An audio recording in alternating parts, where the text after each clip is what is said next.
Subscribe to our YouTube channel and press the bell icon to get the latest updates. Well, good afternoon. Let me welcome all of you to this ICS West seminar on India-Taiwan Ties, Time for India to Rethink its Taiwan Policy, which is being hosted by the Institute of Chinese Studies.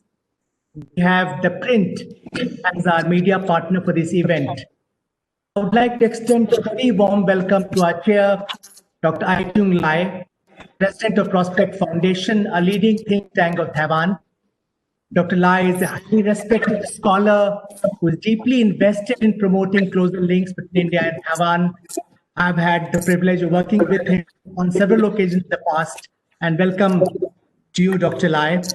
I know that Dr. Lai is a very influential voice in Taiwan, and Taiwan's ruling party is DPP, and we look forward to hearing his insights and suggestions on how to take India-Taiwan relations forward. Also welcome Sana Hashmi, our featured speaker this afternoon. Sana is currently Taiwan Fellow at the Institute of International Relations, National Chengchi University, Taipei. She has earlier worked as consultant with Ministry of External Affairs and with several think tanks. Sana believes that the sharp downturn in India-China relations that we are currently witnessing in the wake of Galwan clash and ongoing standoff in border areas provide a window of opportunity to make a new beginning in India-Taiwan relations. Indeed, this relationship has developed rather well over the years. The requisite framework is in place, including the offices of India-Taipei Association Taipei and Taipei Economic and Cultural Center in New Delhi. Two sides have also concluded several agreements, and there is, I believe, a critical mass in trade and investment links. Nevertheless, there is a feeling on both sides that these ties are still operating on a level. India is seen to be excessively cautious in its approach, while Taiwan could perhaps pursue its new southbound policy with greater vigor and energy. This afternoon, we hope to get some good ideas on how to progress this important relationship. Before I invite Dr. Lai to take over as the chair, let me explain the program very briefly. We are requesting Dr. Lai to speak for about 10-12 minutes and share his substantive comments on how he looks at India-Taiwan relationship and its future. Sana will speak for about 25 minutes. Other participants will be muted while they speak. Thereafter, Sana and Dr. Lai have agreed to take questions from participants for about 30 to 35 minutes. You may indicate your interest in asking questions by using the raise hand option. Questions can also be sent to Dr. Lai through the chat option. Dr. Lai will call on participants to ask their questions. The concerned participant will mute himself or herself. Other participants are requested to keep themselves muted. I'll now invite Dr. I-Chung Lai to take over as the chair and make his remarks. Over to you, Dr. Lai. Yeah, thank you, Ambassador Kenda.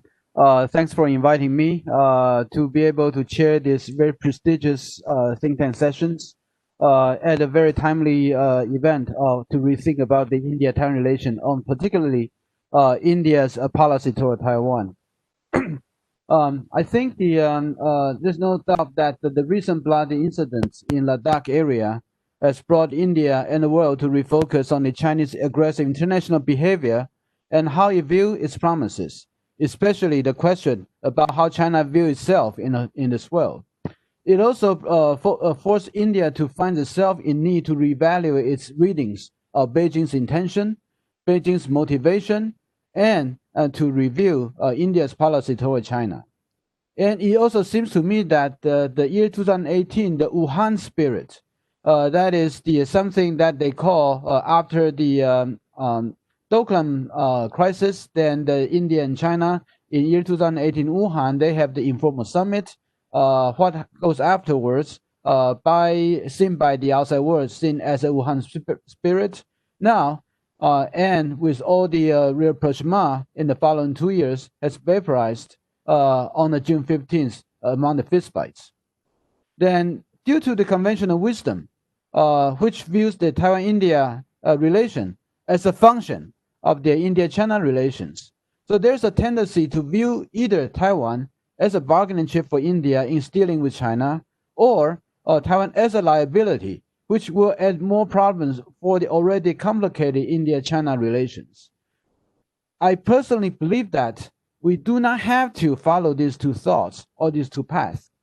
And I personally highly welcome the timely webinar, which will aim to tackle the issues, how to rethink India's Taiwan policy. But I think an issue, when we look at it, I believe that looking back, if you look at the Taiwan-India ties and Taiwan-India relations, the different juncture always bear the different marks of the various post-war global reconfigurations. Be it whether in the beginning of the post-World War II, in which India recognized PRC and cutting its tie with Taiwan, or at the beginning of the post-Cold War era in 1991, in which India, due to various domestic issues, need to focus ahead, start to think about how to re-engage between India and Taiwan. And what come afterwards, after several years of the effort, the India-Taiwan officially they established the office in each other's and areas. So we have in 1995 the Taiwan office in India, and in 1996 the India-Taipei office established in Taipei in the following year. And then, of course, this brings up to the beginning of the official Taiwan-India engagement. I think today's rethinking by India about its tie with toward Taiwan also happens at possibly the beginning of another era in which the superpower competition is about to come back to define the trend line of the globe. Without going to the specific of the India-Taiwan tie right now, or the suggestion about how India should rethink its policy toward Taiwan, I think we need to go back to look at some of the only limited success achieved for at least in the last 20 or 25 years of this relationship, and see what we can draw from it in order to advance this relationship forward. I think the first one is that for both India and Taiwan, we cannot let China to define the Taiwan-India ties. I believe this goes to both ways for Taipei and New Delhi. There was a time that there was a time in Taipei. I would say that probably in previous administrations in Taiwan, which viewed its tie with India probably will be the complication of its relationship with China, and by fear of offending China, then the Taipei at that time looked at India purely through the economic lens about how to advance this relationship. But of course, there was also the consideration some period of time in New Delhi, which also look at Taiwan as that is a problem in its relation with China. And so that with China at there, it started to become, to have this Taiwan-India relation to have a certain glass ceiling, in which I believe that is something we need to avoid. And second is that I believe that we need to cherish the fact that Taiwan-India relation has its own merit. We know that the India economically is a substantial power. It's a top 10 economy in the whole world. And Taiwan is also probably in the top 20 economy, or at least a top 20 trading power in the whole world. But there are also other facts that both Taiwan and India has its expertise in selected areas, whether that's in high tech or in agriculture or even in space, in which both countries they have advanced and excel at those specific areas. And there's a natural complement that Taiwan and India they can work on with each other. But the important thing is that Taiwan and India on its own, we are not pushovers. We are not going to be just put aside by superpower, whether that's the United States or China or other countries, that we need to yield to them. The Taiwan-India ties has its own merit, and the tie with for Taiwan, the tie with India, because we believe that this relationship can substantially advance Taiwan national interest. I also believe that the tie with Taiwan for India and also could give India a much greater needs that it wants for its country's future development. The third is that we need to recognize the fact that Taiwan and India, we are two democracies. And the two democracies located in Indo-Asia Pacific areas.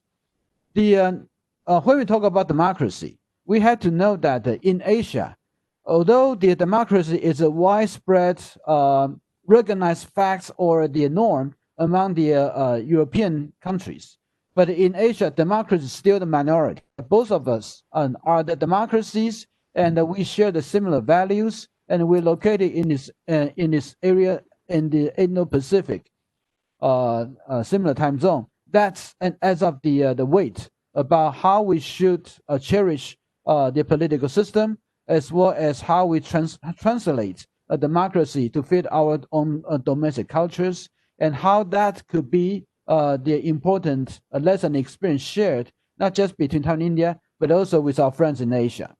So this is another the important feature, I believe, that for when we talk about Taiwan-India ties, how the democracy as a value, but also as the exemplaries that could help both Taiwan and India. And fourth, this is more evident in the case that in the past, when we talk about India-Taiwan relations, we talk about IT, but IT also means for information technology. It just happens that both Taiwan and India, for our individual and exile areas, that we are the natural partners fitting to each other.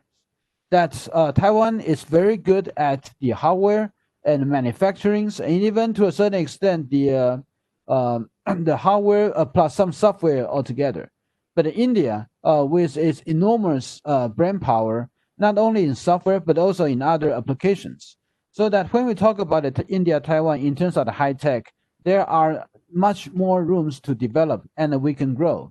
In fact, in year 2006 and 2007, one of the tech giants, Asus, the CEO at that time, once pointed out that if we are able to work together between Taiwan and India, that probably there's a potential that we, both of us could come out and to develop a new standard. The new standard that will not be dominated by other great powers, but the standard that will be fitting to other countries and other people in need. And this can be achieved through Taiwan and India. So I believe that this area is also an area of much potential that we can work on. And fifth, I would say that that another important lesson is that for the relationship to go forward, and also for the thinking about the policies, we should not forget about the people, because people are the driver for the relationship. And it is important to develop the people-to-people and deepen people-to-people ties, and also to know more about the culture, the different religions, the different diversities between Taiwan and India. Diversity here actually brings more of the strength to sustain this relationship.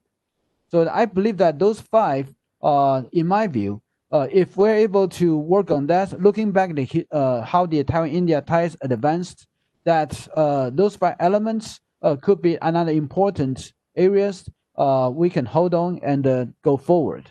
And finally, before I just invite our speakers to speak, I'll just show that in Taiwan, we have recently published a research report on Taiwan-India relations.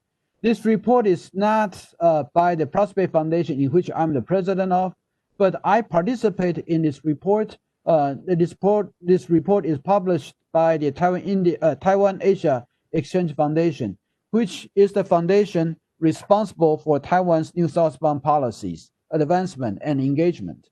So that I will encourage all of you to also look into this research report, which can be downloaded at the website of the Taiwan Asia Exchange Foundations. And that report probably also could give you some inspirations or something that you could draw lessons from. So this, I will just end up my introductory long remarks, but I think that you are going to hear more from Professor Sana Hashmi, who has been in Taiwan, accompany us to go through this coronavirus period. But she also here doing the research on the Taiwan-India relations, and I have the pleasure to invite her to visit Prospect Foundation to give a very impressive presentations. So I believe that we can learn much more from Sana, her remarks. So the floor is yours, Sana. Thank you for the kind introduction, Dr. Lai, and thank you for setting the right context for my talk. I actually agree with almost all of your points. At the outset, I would like to extend my gratitude to the ICS for inviting me to give a talk on a topic which needs a considerable attention. So I believe that there's a lot of potential in India-Taiwan relationship, and from this perspective, I believe that India-Taiwan relations are one of the most understudied and underappreciated set of relationships. So in the next 25 minutes, I'll try and explain why I'm saying India-Taiwan relations are one of the most understudied and underappreciated set of relationships. And to answer this big question, I have a subset of questions which I'll try to answer, and through all this, I'll try to present a big picture of India-Taiwan relations. So I'll be giving you a brief overview of India-Taiwan relationship. Then what is India's place in Taiwan's new southbound policy, and why there has been a halt in the relationship, followed by what the two countries could do to address this, what I call negligence in the relationship, and why this is the most apt time for India to engage Taiwan, and followed by the way forward. So if we talk about the history of India-Taiwan relationship, there was hardly any contact between the two countries during much of the Cold War period. India became the second non-communist country to recognize the PRC in 1950 and one of the first countries to acknowledge the One China policy. So, in fact, India gave up its extraterritorial rights on Tibet and in 1954 signed an agreement on Tibet with China. So, India also adopted the non-alignment policy that led to further distance between India and the countries willing to form an anti-communist alliance, including Taiwan. So therefore, the relations between India and Taiwan remained dormant during much of the Cold War period. And in fact, it was only during the tenure of former president of Taiwan, late Lee Teng-hui, that the relationship began to take shape. In the 1990s, Taiwan also introduced its Go South policy, which was actually initiated by President Lee. This was carried forward by President Chiang Shui-bian. In fact, New Southern policy is sometimes kind of considered an extension of the Go South policy, but I believe that's still very different from the previous Go South policies, which I'll be discussing a little later. In 1992, India also introduced its Look East policy. Though the focus of the Go South policy and the Look East policy was primarily on the ASEAN region, but the unofficial ties between India and Taiwan began to take shape in the 1990s. So in 1995, the representative offices were established, and this is the 25th year of the establishment of TECC. So since the 1990s till, I believe, till 2017, I would say that there were regular interactions between India and Taiwan. There were several high-level visits between the two sides, and in fact, several agreements were inked in the field of economics, education, culture, science, and technology. And some of the examples of the visit include the visit by former Defense Minister George Fernandez to Taiwan in 2003. Then former President of India, APJ Abdul Kalam, also visited Taiwan in 2010. Similar visits have been taken place from Taiwan side also. Then KMT presidential candidate Ma Ying-jeou also came to India in 2007. And the current president of Taiwan, President Tsai Ing-wen, also visited India in 2012 as the chair of the DPP. One of the important steps was the establishment of the India-Taiwan Parliamentary Friendship Forum in 2016. But what we have seen is that despite such positive developments, there was mutual neglect and kind of lack of ambition between India and Taiwan. But now what we are seeing since the coming of DPP and President Tsai Ing-wen to power, for the first time, Taiwan is looking towards the South Asian region with India at the core of its new southbound policy. So to give you a brief overview of what the new Southern policy is, in 2016, when President Tsai Ing-wen came to power, one of the first policy moves was to formally announce the new Southern policy and to set up an office for the new Southern policy under the presidential office. And former Foreign Minister of Taiwan, James Huang, became the director of the new Southern office. So in fact, this is actually unprecedented that India was figured in an official policy by Taiwan. So unlike previous Go-South policies, New Southbound policy is just not focused on the ASEAN, but it's also focused on countries such as Australia, New Zealand, and 6 South Asian countries. So under President Tsai Ing-wen administration, I believe the focus is on expanding cooperation in a wide-ranging areas with countries that were traditionally not a part of Taiwan's thinking, that were not on Taiwan's radar before. So one important aspect of the new Southern policy, which I would also like to tell you, is that we really need to look at the nature of the new southbound policy. It is important that we do not see Taiwan's bilateral relationship from China's lens anymore. And this is what Dr. Lai also mentioned. I believe that this is one of the major features of the new Southern policy, and this is what makes new Southern policy different from the Go South policy. So the focus is just not on reducing the dependence on China, but at the same time, it is about reaching out to countries for mutual benefit.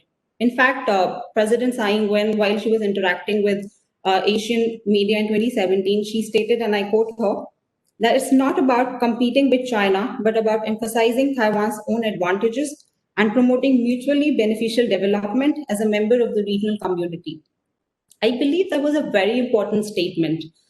Because the statement showcased new Southern policy scope as well as Taiwan's long-term vision guiding Taiwan's foreign policy.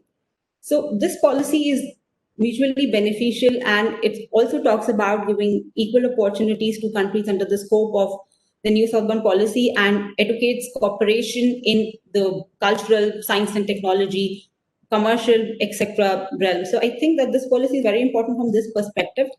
And India has been a focal point of the new southbound policy. So if Taiwan has to formulate its South Asian policy, I believe that India will be the steering wheel for Taiwan's new southbound policy in South Asia.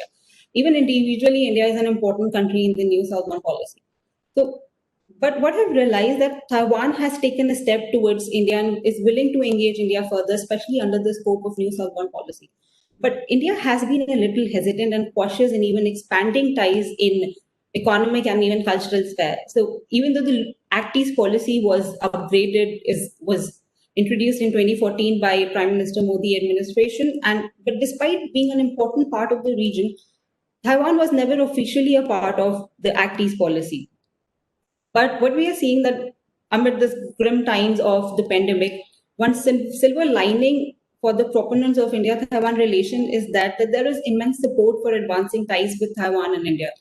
So we have seen violent clashes between India and China, and we have witnessed that how there have been calls to engage Taiwan proactively now at the domestic level. So this is also because of Taiwan's impeccable COVID response. So in such a situation, what we needs to be emphasizing on is that the scale of cooperation or depth in India-Taiwan relationship is actually not much when we compare Taiwan's relationship with other Asian countries. So I believe that this neglect is not because India prefers China over Taiwan or that it is just not interested. In fact, Prime Minister Narendra Modi is aware about the potential of engaging Taiwan. So I'll give you a few examples. In 1999, when he was the General Secretary of Bharatiya Janata Party, he visited Taiwan. He also invited a huge business delegation from Taiwan to the state of Gujarat when he was the Chief Minister there to attract investment. And then in 2014, he invited Ambassador Thien to his swearing-in ceremony. I believe there was interaction, and Prime Minister Modi was also interested in engaging Taiwan. And we saw that there were regular exchange of interaction between India and Taiwan. But in my opinion, the turning point in the relation was China's protest to the visit of an all-women parliamentary delegation in 2017, which was followed by the standoff in Doklam. So India's response to the standoff was firm, which was not expected by China. So that was also the time when India India had shown willingness to revive the quadrilateral dialogue. Of course, it's only at the senior official level, but China began to sense that China's aggression is only going to lead India to respond firmly. So therefore, China extended an olive branch and proposed informal summit. So that led Indian leadership to believe that this might be their chance to achieve a breakthrough in a protracted boundary dispute. And therefore, I think this is one of the reasons why they decided to put a halt on advancing ties with Taiwan. So this also explains India's hesitation in elevating the level of the quadrilateral dialogue, which these countries call as the Indo-Pacific consultations. But if I talk about India's perspective about engaging Taiwan, I believe that it is actually obstructed by two major factors. So the first is, of course, that it adheres to the One China policy, even though there has been no mention in the official discourse since 2010. And former Foreign Minister of India, late Sushma Swaraj, she also asked China to respect One India policy if it wants India to acknowledge and accept One China policy. But despite these developments, I believe that not much has changed on the ground. India still remains cautious about Taiwan and its adherence to One China policy. But I believe that this should not be a constraint. A relation with Taiwan could be easily managed while keeping adhering to One China policy. In fact, Ambassador Thien, when he was in India, he actually gave an interview to one of the Indian media outlets, and he said that India's ties with China and Taiwan could go parallel. So I believe that this is one of the points we really need to take into consideration when we talk about advancing ties with Taiwan. So and I say this because the focus is not on security or defense ties, but the emphasis should be on increasing the avenues for cooperation in areas which actually do not harm India and Taiwan's respective equations with China. But in my opinion, I think there's a bigger constraint, and that is the 7-decade-old boundary dispute. I think this is a major obstruction. But what I believe is that the Indian leadership really wants to achieve substantial progress with the dispute before they can go ahead and form any coalition to fight China's aggression or even upgrade ties with Taiwan. I believe that proactive approach towards Taiwan will either mean India will have to face a more belligerent China or will have to face an accommodative China. So in both the situations, it kind of become difficult for India to maintain a consistent policy towards Taiwan. But we have seen that this is actually not helping India's cause, and there are ample evidences telling us that China does not pay any heed to India's territorial concern. It doesn't respect the status quo at the border. So therefore, this is why I keep reiterating that this is the time for India to rethink its China policy as well as Taiwan policy. So why do I say that this is the apt time for India and Taiwan to look towards each other? Why do they need to have a proactive approach now? So first is, of course, the reason is new southern policy is there and it holds immense relevance for Taiwan. And in fact, recently, President Tsai stated that once the pandemic eases, the focus on the new southern policy countries will be more. So it aims to strengthen cooperation and strengthen ties in the Indo-Pacific region. And there have been questions about whether the Act East policy actually complements the new southern policy, or after this deadlock between India and China is over, will India be more forthcoming towards Taiwan? I believe that the answers to these questions are still not readily available to us, and we don't know what exactly is India's approach going to be. But I believe that there exists some complementarity between the Act East policy and the new southern policy.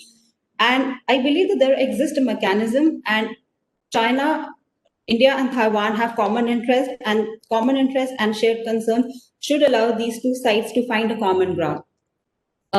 Second point is that both Taiwan and India have individual differences with China. And given their individual differences with China, I think it is logical and also prudent for both sides to look towards each other. So this is not because we can just say that India should use Taiwan as a card against China, but I think this should not be the case when we talk about advancing ties with Taiwan. Because once the relations with China is normalized, then India just forgets about Taiwan. This should not be the case. And I believe that this is high time that India's Taiwan policy should not be held hostage of its China policy. And as Dr. Lai said, that Taiwan has its own merit. There is merit in engaging Taiwan for India, and we have to put this relationship out of this China shadow. So the fact that India is looking for decoupling from China, we need to explore how India and Taiwan can benefit from each other. Taiwan is a major hub in regional supply mechanism in terms of technology. India can benefit immensely from the technological advances Taiwan has made. So I believe that on whatever areas we are relying on China, we can actually switch over to Taiwan. And Dr. Lai has talked about it in detail. What exactly is the merit in engaging Taiwan? So I'm not going to delve into it. So I believe that it's actually not a one-way traffic. Both countries are benefiting from engaging each other. Taiwan can also benefit from this partnership. India is a huge market with the second highest population, so there is a merit in this relationship. This is also one of the reasons why we need to advocate for greater cooperation between India and Taiwan. But if we look at the current state of the relationship, I believe it will not be immediately possible to bring ties to an advanced level. I believe it will take a sustained interest, time, and attention of the government to ramp up ties with Taiwan. It is important on the economic front, of course, that the economic aspect needs to be emphasized on. The potential still remains underutilized. In fact, there was a feasibility study for the free trade area, which was announced by Ambassador Nirupama Rao when she was the Foreign Secretary in 2011. And the study was carried out by India's ICRIAR and Taiwan's Chungwa Institution for Economic Research.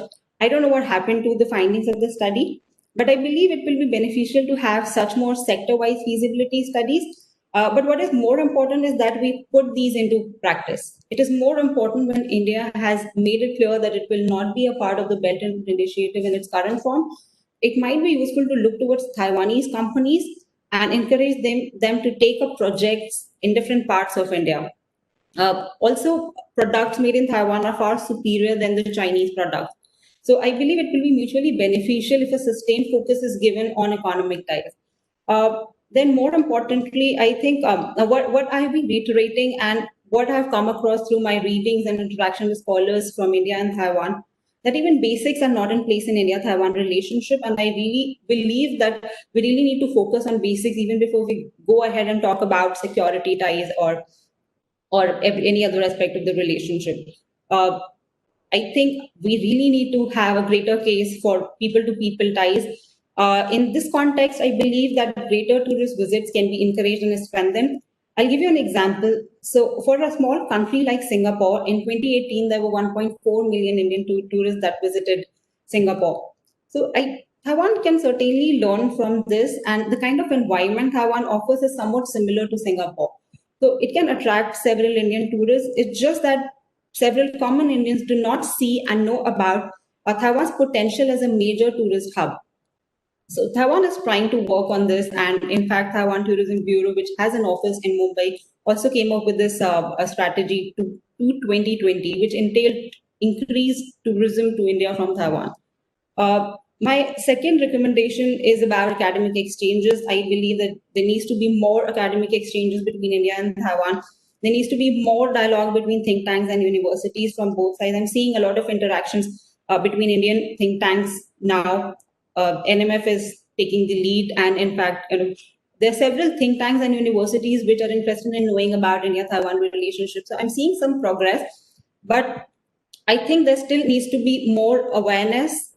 There needs to generate more awareness about Taiwan and India, more awareness about Taiwan as a lucrative destination for Indian students and professionals to learn the language should also be generated. I think this is one of the most promising areas for India and Taiwan. Then I believe media can also play an important role. Media interaction is a crucial factor in India-Taiwan relationship. Now, what I'm seeing is with China banning several foreign correspondents, a lot of foreign journalists are choosing to come to Taiwan. So it is also viable for an Indian media house to send an Indian correspondent to Taiwan. It's going to contribute to more awareness about Taiwan and India and Taiwan. Now coming to the government-to-government interaction. So what is disappointing is that there's hardly any senior official level dialogue between India and Taiwan. There's so much potential in this relationship, especially in the cyber domain.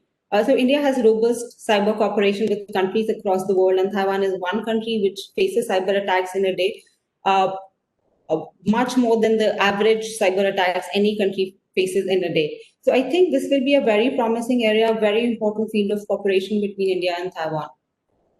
But I would also like to talk about Taiwan's position in the Indo-Pacific region. So one very important point is that as the idea of the Indo-Pacific strengthened, Taiwan is poised to become an important beneficiary, not because Indo-Pacific is perceived to be drawn against China, but the fact that the Indo-Pacific believes in open, rule-based, inclusive regional order. I believe that this is very important. One, because if the region is going to be rule-based, then Taiwan's participation as an entity, which is geographically located in the Indo-Pacific region, is very important. Then the second point is that the idea of the Indo-Pacific has got to be inclusive. This is an add-on to the first feature, which is rule-based, saying that the Indo-Pacific is inclusive. It also aims to include even the PRC. But we have seen that there's no enthusiasm from the PRC for obvious reasons. Then, of course, Taiwan can play an important role. Then also during the COVID-19 crisis, with its limited interaction with the international community, Taiwan has projected itself as an alternative to the idea of the PRC. So you can see there's one China that is authoritarian, hides information, has been to a great extent responsible for the pandemic. But on the other hand, you have Taiwan, which is a democracy, has dealt with the problem fairly systematically, transparently, and also it has been very keen to support other countries in their fight against the pandemic. In fact, the list of countries that Taiwan has been helping is just not confined to the list of the countries which are strategically and militarily important to Taiwan, but it has helped several of the countries too. So Taiwan's cooperation in the age of pandemic is just not based on self-interest. It has also been inclusive. So it actually aligns with the interests and policies of other countries. Third point is that Indo-Pacific is open. So the idea of the Indo-Pacific, that it is open to any country that could contribute in ensuring the stability and regional order in Asia, is very prominent. So the new realities actually demand that Taiwan's contribution and experience is included in the rule-based order. So I think that Taiwan's participation would only strengthen this idea of the Indo-Pacific. Having said that, it is not about provoking cross-strait tension. But at the same time, it is important to include Taiwan in this mechanism so that it can stabilize the idea of the Indo-Pacific. Whether China likes it or not, Indo-Pacific is already a reality. It has already taken shape. So from this point of view, I believe Taiwan's participation is welcome. And it is not only important for Taiwan's international standing, but also for the Indo-Pacific order. But here the bigger question is how to ensure Taiwan's greater participation in the Indo-Pacific region. So US and Japan are already forthcoming towards Taiwan. In fact, US and Japan have a trilateral dialogue with Taiwan, which is known as a Global Cooperation and Training Framework. So the mandate of this mechanism is to learn from Taiwan's best practices in the field of disaster relief, public health, energy security, women empowerment, etc. So I believe to make the Indo-Pacific truly inclusive, Taiwan's participation should be encouraged by countries and stakeholders, including India and Australia. And I believe that a collective and concerted policy from like-minded countries need to be in place for this. To conclude, I would say that if India really wants to do something landmark, it should establish a consistent policy towards Taiwan.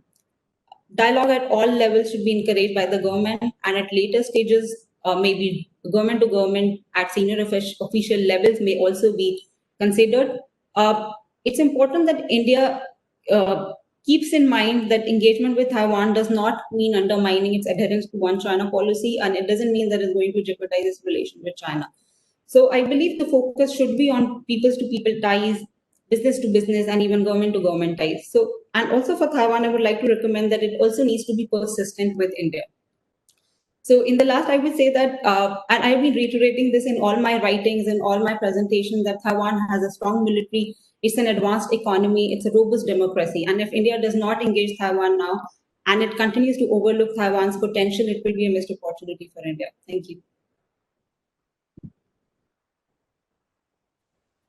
Yeah, thank you, Sana. You have gave a very informative and very insightful remarks about your how to advance the Taiwan-India relations, and also the issue about how India should rethink its policy toward Taiwan.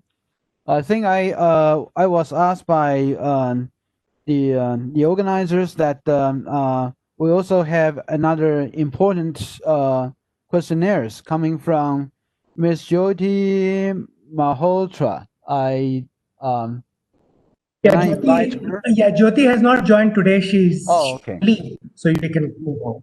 Oh, okay, okay. I'm sorry for that. So I think we definitely will miss her here. So here we direct go to the Q&A sessions. We have about 25 to 30 minutes. Let me look. There are several questions to me. I think I'm chair. Can I evade some questions? Probably not. We would love to have you taking some of the questions. Yeah. I first will answer some of the question that already put on the chat room, and then I'll invite some people who said that they want to ask questions. So there are questions regarding Taiwan's position toward the India-China border disputes, and there are also another questions regarding similar questions asking whether Taiwan's position is the same as PRC in terms of the border disputes.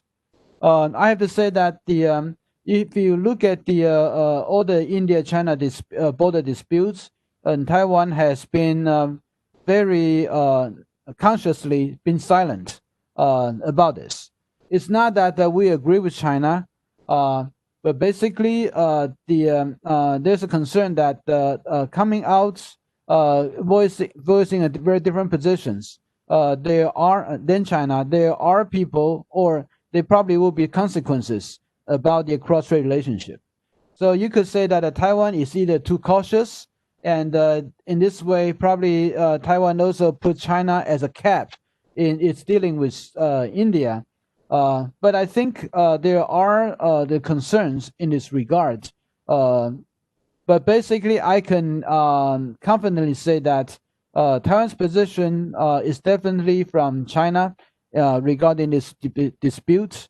We believe that not only this dispute should be resolved peacefully, but also the line of actual control. That's something that they need to respect it and strictly. So basically, that's how it is. But I'm not going to go to the more details regarding how ROC in the past, their position in terms of international law about the legality of those.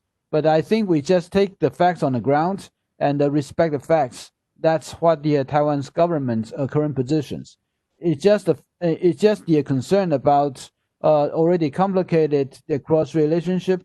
Would that directly bring Taiwan into this conflict, or that will, the action will complicate the Taiwan-China relation? I think basically that is a concern about why Taiwan's government has been very silent about this issue right now. There's another questions and also to me about the this is more about the IT and the people-to-people ties. The questions like this: an investment in India in fabrication facility for the chip manufacturing would be a game changer for India-Taiwan relations. And then how Taiwan's government gave the thought of pushing this agenda forward. What are constraints of what would India to do this to promote the investment? About these fabrications or the semiconductor industries, I think the Taiwan's model is very different from the rest of the whole world. The differences is that what Taiwan did is that we separate the production, several production process of the wafer fabrications, and outsource them to a different company within Taiwan. So that what we do is that when we have a major investment in a certain wafer productions, basically it is the upstream middle production as well as lower string from the IC design to the midstream about.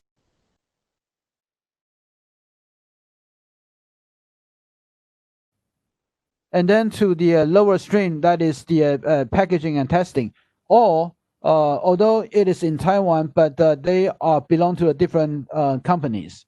So that it's when we are having a investment in other country for this, basically it's not just one single company. It is a bunch of probably about 30 or 50, 30 or 40 companies altogether as a cluster went to different areas. And if that is the case, then the host countries, their support will be much more complicated. It's not just about a land, economic or industrial zones. It's also about the management, the production process, how to optimize the whole know-how, and the capable engineer who is able to who are able to work on those. And since this model hasn't really been replicated by other countries such as the United States or Japan, and all of them, they basically have the whole process integrate into one single company. So that when we talk about Taiwan investments, probably we need to, or for the host country or other country, they aim to attract the investment in this area. I think it is important to recognize that the key differences and how that differences itself will bring to the necessary adjustments for the host country as well as those companies and major considerations. So there's another question regarding the I think. Yeah, there's another question regarding the Taiwan about our major company. There are several of Taiwan's major companies. They have investment in India, but how the people-to-people ties could fit into this area to advance Taiwan-India relationship. I think the when we talk about Taiwan's company investment in India, basically those companies, they are either they've been asked by the global supply chain, the top demander, such as the Apple or others. They ask their supply chain, their suppliers to set up a company in India because they wanted to develop the supply chain located in India. So that's why Taiwan's company has have an investment there. Another source of the so-called Taiwan investment from this company, the reason was that they just wanted to have a different production locations, whether they want and they are aiming for the Indian domestic market or they are looking for the market in Middle East areas. I think the so that when India is looking at those to attract those investment in terms of the market and considerations, probably you have to think not just about India itself, but also the adjacent area, because that's why some Taiwanese company, they're looking at India and as the launchpad for their operations in Middle East and in the wider South Asia. But when we talk about the people-to-people ties, I think how the people-to-people ties fit into this market consideration. One of them is that we should not just look at the specific sectors such as IT. There are other sectors as well. And the people-to-people ties sometimes in this area, let's start from the educations. Our relationship with Southeast Asia, many of them started from, for example, like Malaysia's student came to Taiwan for college education, and they when they went back to Malaysia, they started their own company. But the business relationship as well as the expertise providers, they draw those experience and expertise from Taiwan. And so there are his classmates in Taiwan or his supervisors in Taiwan that started to provide them with those the necessary tools for those people for them to sustain their company. So that's how the people-to-people tie then the translation into the business, at least between Taiwan and Southeast Asia. Some of them they form in that way. I believe that for the Taiwan India, this could be a good source for the people-to-people tie and how that translates into the business. Another thing is that when we talk about the people-to-people ties, even when we talk about the tourisms, there are different types of tourism. Tourism is not just about the go to the sceneries. For example, in Taiwan, the Buddhism tourism or the religious Buddhism, India has been looked to as another very important destinations for them. So the religious tourism, probably the Buddhism in India is not as prominent as it was before, but it still draws a lot of people, especially in Taiwan, to look at India, as this is another area for the inspirations or for them to have the spiritual relaxation awakenings. The India is the place of choice. And in addition to those the so-called different types of tourisms, I believe that both India and Taiwan, when we wanted to develop the so-called people-to-people type of tourism, we do not have a recognizable public figures to advance these sectors. I do know that the success story between Taiwan, Japan, and Taiwan, Korea was that every year the Taiwan and Japan will have the different the so-called cultural ambassadors to advance and to be the public spokesperson about the tourism or the interesting cultural spots between Taiwan and Japan, and to attract more the Japanese people to Taiwan or Taiwanese people to Japan. And when we have several of the iteration of those and accumulated audience, those later on become very sizable, and that helps the tourism between Taiwan and Japan prospers. And in a recent past, like in the 5 or 6 years in the past, that Taiwan Korea tourism also started to get prosperous, and this has something to do less with the cultural ambassador, but more to do with some Korean drama. They have the tourism, the travel advisories drama, and they set foot in Taiwan to shoot some of the very interesting documentary or introductory programs or even a drama. And it brings the Korean youngsters about the interesting location in Taiwan.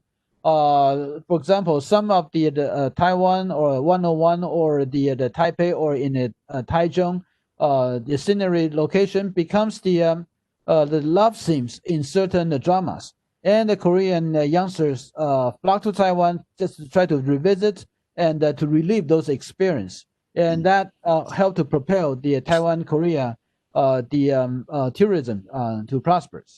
And I think for Taiwan and India, we have India, especially with a lot of people, and Taiwan is a country people like to go out, and that this potential is good, and that will also brings about more about the understanding between Taiwan and India.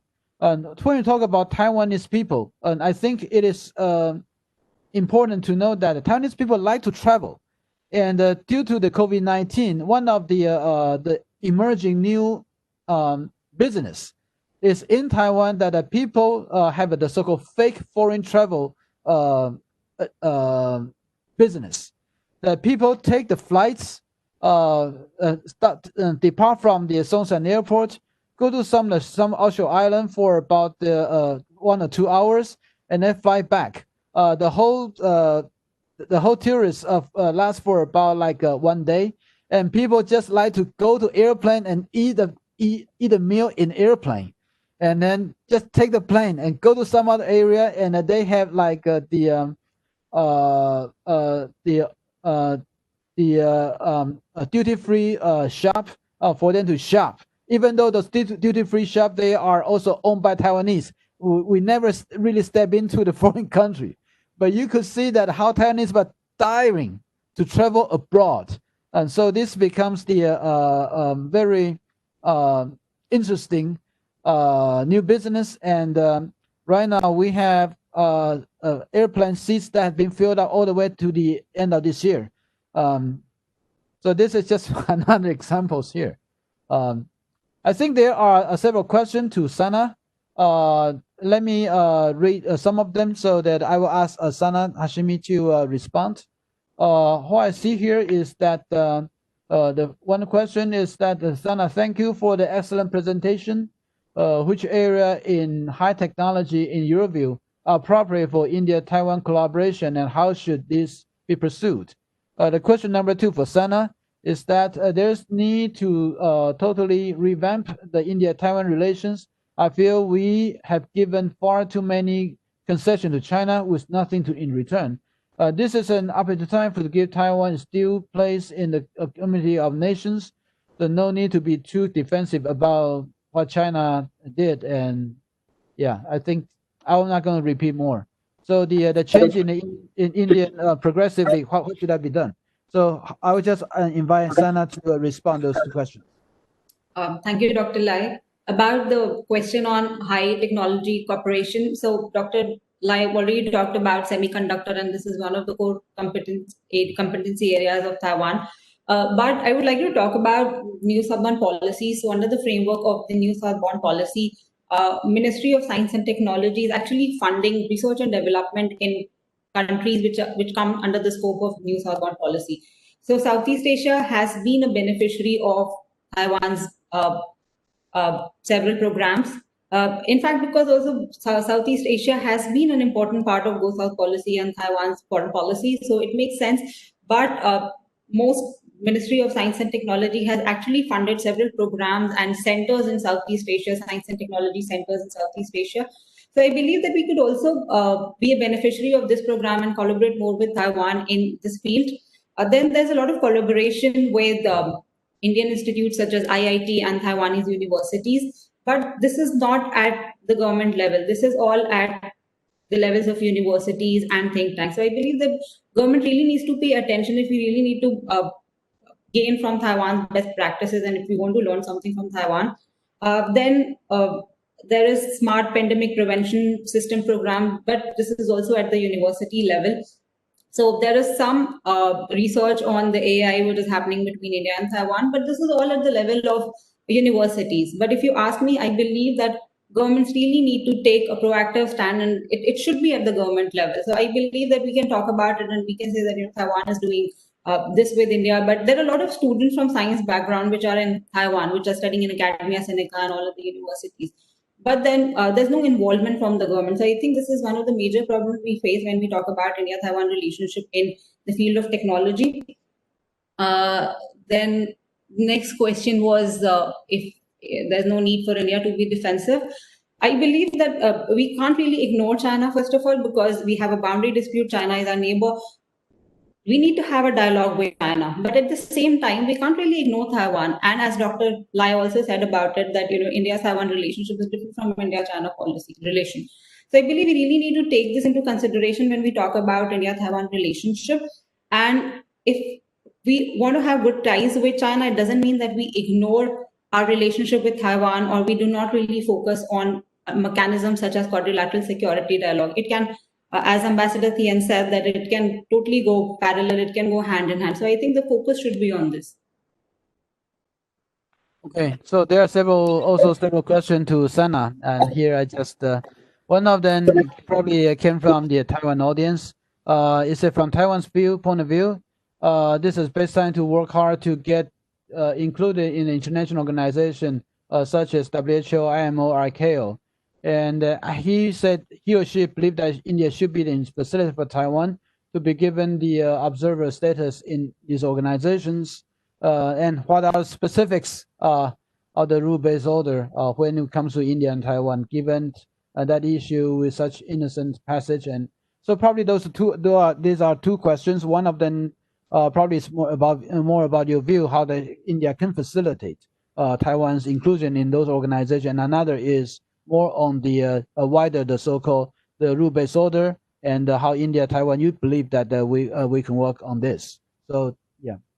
I think I really advocate for India's greater support for Taiwan at the international platform. And when countries were talking about Taiwan's response to COVID-19, we saw that even leaders from Japan, New Zealand, Canada, they openly talked about and they appreciated Taiwan's response to COVID-19. And but there was no statement from India's side.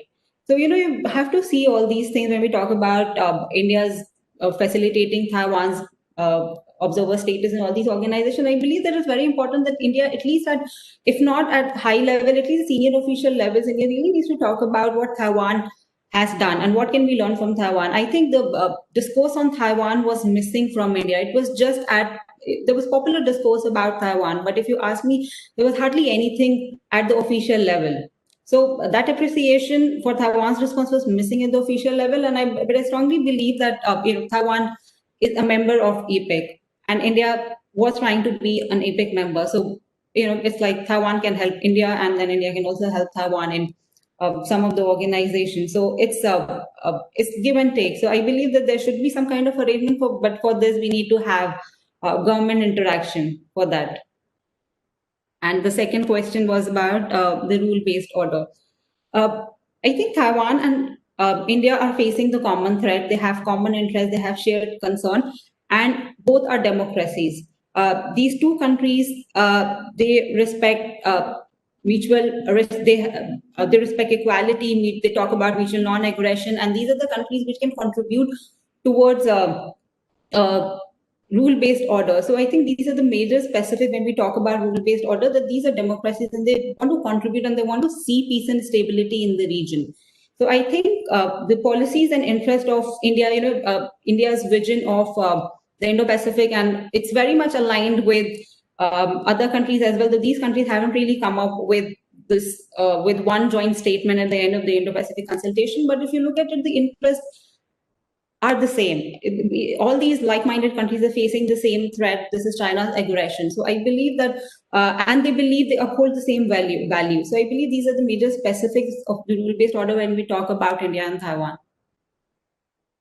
I think there are also a question for you about Modi's his policy of the Act East. What the Taiwan's role in it, as well as somewhat more specific regarding the probably different position between Taiwan and India, and about the in the WTO. So would you like to answer some of those? I'll ask about Taiwan's place in the Act East policy. So I already mentioned, even Dr. Lai mentioned that in 1995 there was cooperation. The Look East policy was initiated. India was trying to find new partners in the East Asian region. But of course, the focus was primarily on the Southeast Asian region. But it was when the Look East policy was initiated and the Go South policy was started that the representative offices were established and the unofficial ties began to take shape. So Taiwan kind of figured unofficially in the Look East policy, in the first phase of the Look East policy. In the second phase, there were interactions, but now the Act East policy the Look East policy has been upgraded to the Act East policy. The geographical scope of the policy has also been expanded. Now, India looks towards Southeast Asia at the core. With Southeast Asia at the core, India also looks at the Pacific Island countries. We have this forum, FIPIC. India has also included the countries from the East Asian region, China, Japan, even Australia, New Zealand, under the scope of the Act East policy. So Taiwan is very much a part of the region geographically, and unofficially, it is a part of the Act East policy. But I believe that it is very important that India officially says that Taiwan is a part of the Act East policy, because even Malaysia has included Taiwan as a part of its policy or foreign policy, South policy. So I think it's very important if other countries are doing it, and if other countries are not really taking China into consideration while they think about Taiwan. I think this is time that India also does something similar. We can't really be thinking about China when we think about Taiwan. I think this is the first step we should be taking towards Taiwan. What was the second question? I think let me go back to yeah, I think the question like this. Recently, Taiwan approached WTO to set up a dispute resolution committee against India's tech tariff. Yeah, so I think probably that is between Taiwan and India dispute, particularly within the WTO era. So the question is like, do you think the tariff structure in goods and the less favorable treatment will affect India to attract more investment from Taiwan, especially in the ICT? So how those measures within India, would that be an impediment for the India to attract the investment from Taiwan? So this question is like this. I think it is India's the environment in India for investment is actually not favorable, because this is the complaint which we have been hearing about India's potential when it comes to foreign companies, and this is just not with the case of Taiwan. If you India has diplomatic relationship with countries, and like Singaporean companies, they come and they also have same kind of complaint. But I'm not from economics background, so I won't be able to answer this question in entirety. But I think India really, so if I can, yeah, I think India really needs to work on making India more investment friendly before we talk about inviting foreign companies. So, but I don't have economic background, so I don't think I can answer this question entirely. I personally will ask the Sana your view. Taiwan actually looks at the recent development of the Quad, the U.S., Japan, Australia, and India, very attentively. And of course, in Taiwan, the view is that the strengthening of the Quad will help to stabilize the Indo-Pacific region and help to construct a favorable balance of power in favor of democracies. So that we welcome the development and strengthening of the Quad. But how much of the India's recent push for the Quad has something to do with the new thinking? Because we do know that India in the last 2 years has sort of been a little bit passive about a certain direction of the Quad. But recently they started to have a more engagement with it. So could you tell us your thoughts? I think with the quadrilateral dialogue, so if we can go, I can go back to history in 2007-8 when the quadrilateral dialogue was established. So India was keen, Australia, US, and Japan were keen, but Australia was the weakest point at that point of time. So we couldn't really see Quad being materialized at that point of time. But if we fast forward and if we start talking about quadrilateral dialogue when it was being revived in 2017, so I believe I can say that India was the weakest link at that point of time. But when the proposal came for reviving the quadrilateral dialogue, India was keen because India was faced with an aggressive China. There was a major standoff in Doklam, and India's response was firm. But as I mentioned in my presentation, that at that point of time, China sensed that if it's going to be more aggressive towards India, it's going to be more closer towards the United States, and the quadrilateral security dialogue will become a reality. But what happened after that? India actually didn't take a very proactive approach towards the dialogue, and there have been several meetings between India and these 4 countries, but it's all at the senior official level. There have been calls from the United States, US, and even US, Japan, and Australia to elevate the level of the dialogue to at least at the ministerial level. But there has been just one meeting at the ministerial level, and that was also not a very pre-planned or a very official meeting. So even now, India has been hesitant because one of the major reasons is that it doesn't want to be a part of anything which could be seen as something which is anti-China, which is a coalition against China. So this is one of the major reasons why India doesn't want to go and elevate and formalize or institutionalize the quadrilateral security dialogue. But even if you look at the meetings, the interests are common. They share concerns. But even despite these things, they can't really come up with one joint statement after the meeting. There have been like 3 meetings or so, and even after those 3 meetings, they have come up with separate joint statements. It says a lot. They don't agree with a lot of points. They have agreed that they need to have Indo-Pacific consultation, but even they haven't really called it quadrilateral security dialogue. So you also have to keep this in mind. And I'm sure that this is primarily because of India's hesitation. So, but I believe, and as I will also mention in my presentation, that one of the major reasons why India has been hesitant in doing this is because India has a boundary dispute with China, and it doesn't want to face an aggressive China, and it doesn't want to provoke China by reviving the quadrilateral dialogue in its entirety, or to engage Taiwan. But I think this is a very flawed approach. If it really wants to face, if it really wants to address China's aggression, it really wants to sit with like-minded countries and talk about this ever growing aggression by China? I think I got some questions. So, one question is that how would Taiwan do to attract more students from India? And I don't know what he mentioned about the medical student in Wuhan and how they are how they're doing, but the question probably is about how Taiwan plan to what's Taiwan's plan to attract more students from India, and also the question on the South China Sea about Taiwan's position. I think I'll answer the easy one, which I mean the South China Sea is easier one, because although a lot of people probably confused Taiwan's position as the same as China's, because in the end Chinese 9-dash line draw from the so-called 11-dash line coming from Republic of China's position in 1947.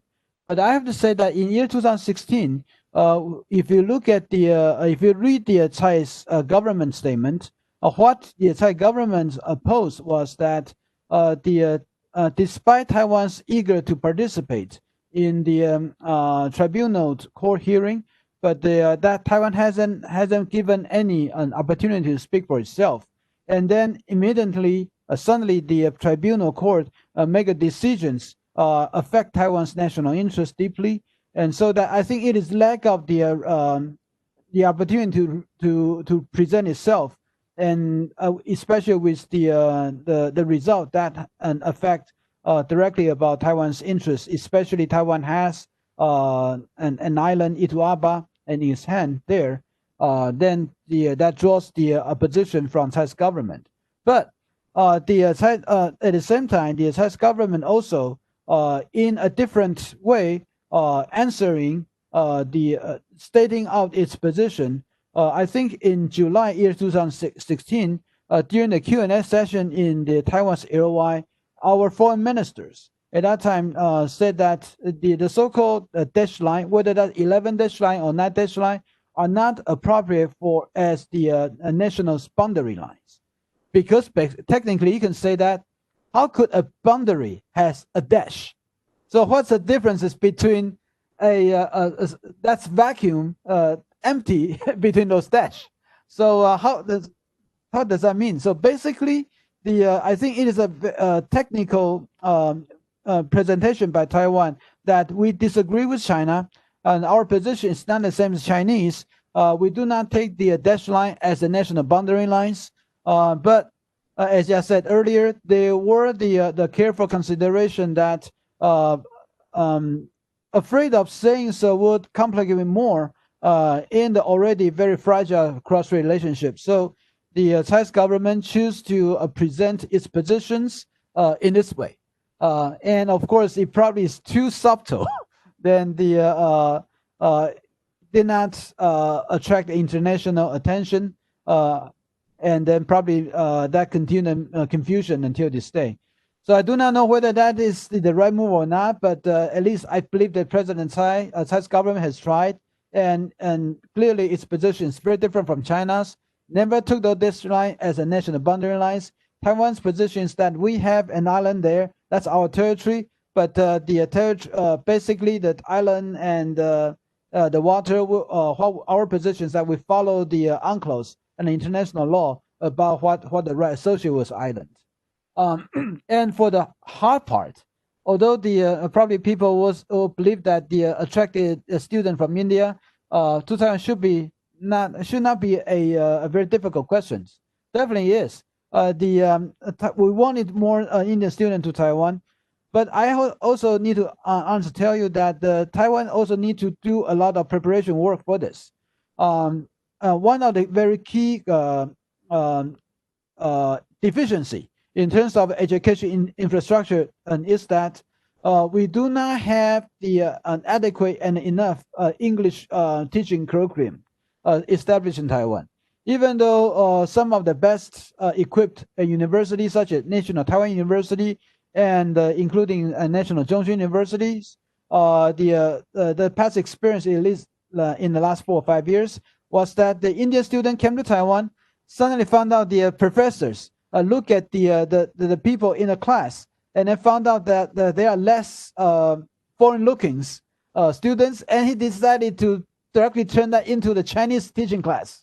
And then, so in our our foreign students, including Indian friends, they are left totally in the dark. Then how could they understand this curriculum? And so they started to ask some other people to translate for them, or go to the elders to borrow their notes.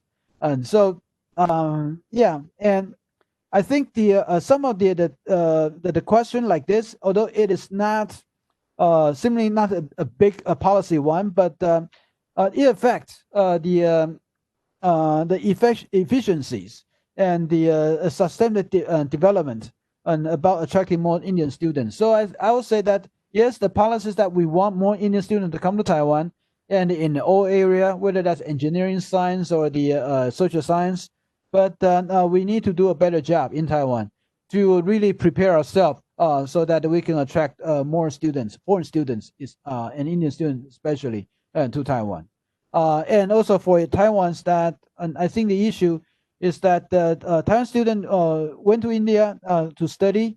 They use English, of course, but and I will say that it is important for Taiwan, if we want to understand India more, the Indian local language, that is also important for them to be familiar with, whether that's a Hindi or others, for the college in these specific areas.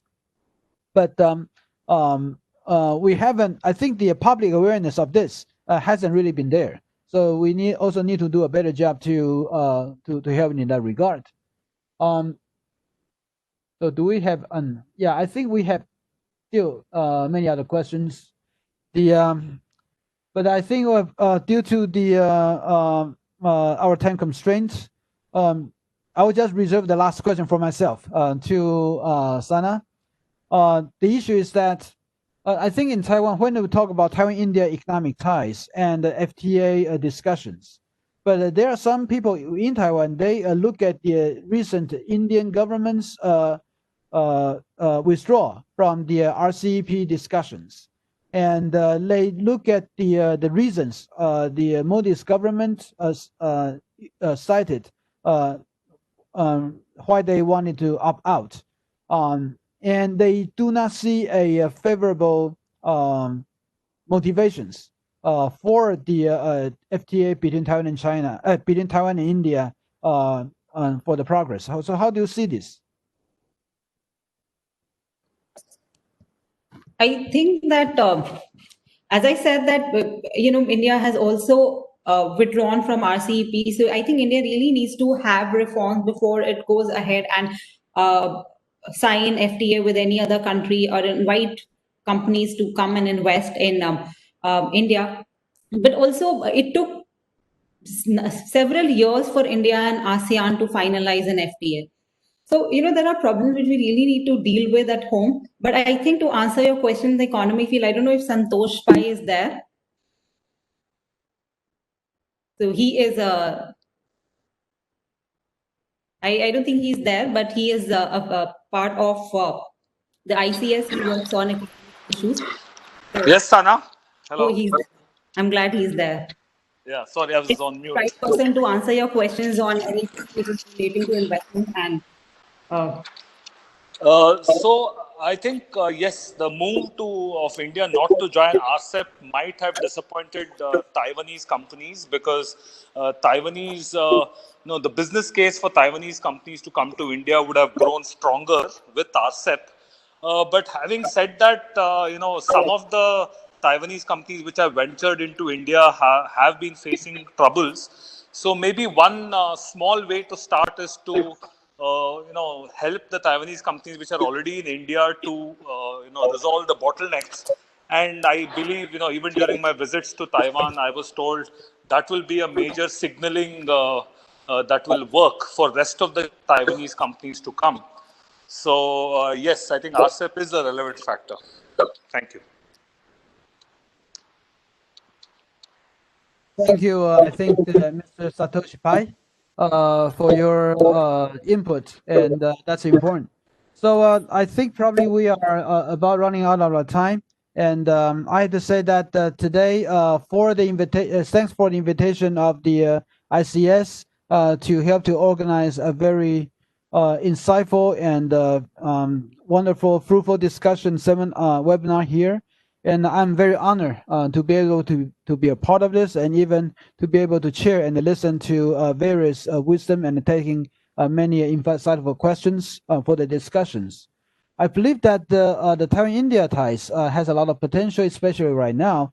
But right now we need to really look at is for both Taiwan and India to look back at the constraints and impediments, what was there to constrain this development, and what are the things that we could do to address them, to get rid of some of those obstruction along the way.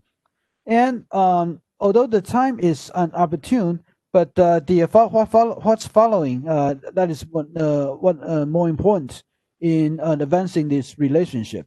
For the India's India's try to review the policy toward Taiwan, I personally highly welcome, and I also need to mention that the new deputy Taiwan will have its post deputy representative to India around the late September and early October's.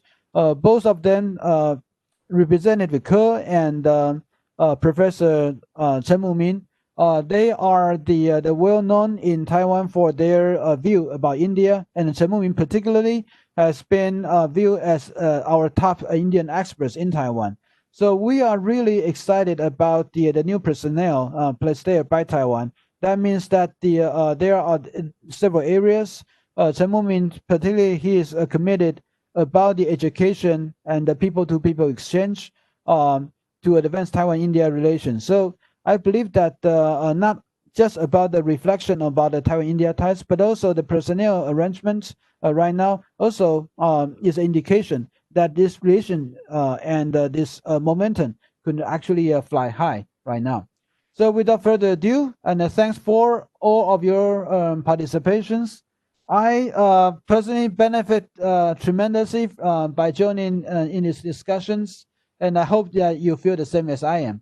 So thank you very much. I will say bye-bye now. Can I say that?